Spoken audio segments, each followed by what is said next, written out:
Salam Media Sriwijaya. Pasca adanya perkelahian di depan Ibiza Longe Linggau yang menimbulkan keresahan di masyarakat, Pemkot Lubuk Linggau secara tegas menutup sementara Ibiza Longe Linggau.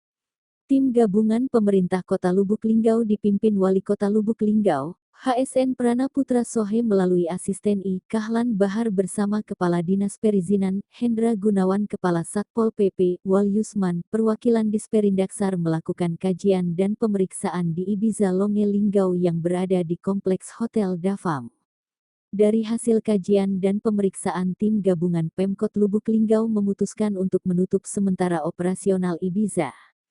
General Manager Ibiza Longe Linggau, Heru di hadapan tim gabungan membuat surat pernyataan bermaterai yang berisikan poin-poin yang harus dipenuhinya.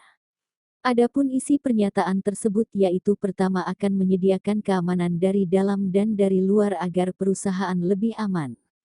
Poin kedua, akan mematuhi aturan penjualan minuman beralkohol sesuai dengan izin yang dikeluarkan Pemkot Lubuk Linggau. Poin ketiga, akan mengikuti jam malam sesuai peraturan yang berlaku.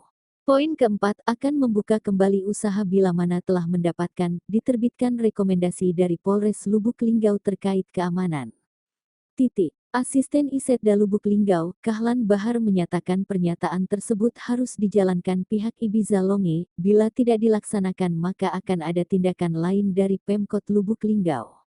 Kita tutup sementara semua operasionalnya, dan boleh buka kembali jika sudah mendapat rekomendasi dari pihak kepolisian terkait keamanan, mereka harus menyiapkan keamanan dari luar dan dalam jika sudah beroperasi kembali, tegas Kahlan.